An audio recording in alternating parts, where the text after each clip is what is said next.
નમસ્કાર દર્શક મિત્રો, આપણા દેશના મહાપુરુષ સરદાર વલ્લભભાઈ પટેલના વિશે થોડું કહીશ. સરદાર વલ્લભભાઈ પટેલનું વ્યક્તિત્વ કંઈક અલગ જ હતું. તેઓ બોલતા ઓછું ને કામ વધુ કરતા. નેતૃત્વ ઉત્તમ ને બેધનપણું તો જરાય નહીં. આપવડાય તો ગમતી જ નહીં અને પલાયન વૃત્તિને તો પલાયન જ કરી દીધેલ. શબ્દ છલના કે ખોટા પ્રલાપ કરે જ નહીં.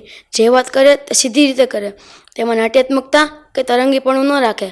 બોલવામાં કે આવેગ ન લાવે કે ગાંડી કલ્પના ન કરે. બોલે તે કરવામાં માનનારા. તેમનો જન્મ જે કુટુંબમાં થયો હતો તે કાંઈ અમીર કુટુંબ નહોતું. એકદમ સામાન્ય કુટુંબમાં તેમનો જન્મ થયો હતો. આઝાદી મળી અને હોદ્દાઓ મળ્યા છતાં તેઓ સામાન્ય મનુષ્યની જેમ જ જીવન જીવતા. તેમને હોદ્દાનું અભિમાન નહોતું કે નહોતો ખોટો પાવર. દેશનો પૈસો ખોટો વાપર્યો જ નહીં. વસ્તુ પણ જે હતી તે જ રાખી હતી. વર્ષો સુધી એક જ પેન વાપરી હતી.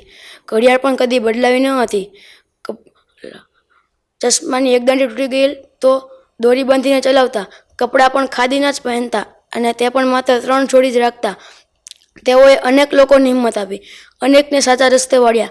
મુસીબતો તો ઘણાની દૂર કરી.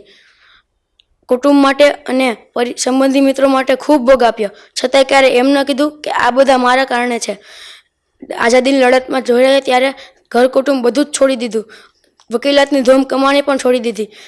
દેશ માટે ખૂબ ઘસાયા. પણ ક્યારે એમ નહોતું કીધું કે મને આવો હોદ્દો મળવો જોઈએ. કોઈ કાર્ય કર્યાનો કે કાર્ય સિદ્ધિનો અહેમ નહોતો રાખતા. તે વિશે કોઈ શેખી ન કરતા. સિદ્ધ થઈ ન શકે તેવો કલ્પના વિહાર પણ કરતા નહીં.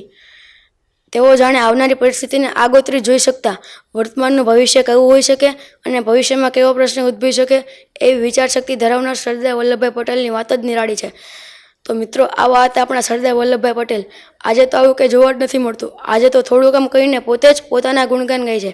જાણે પોતાના કામનું પ્રદર્શન ન કરતા હોય. જો કામનું આવું પ્રદર્શન થાય તેને કામ કહી જ ન શકાય. અસ્તુ. જય હિન્દ, જય ભારત.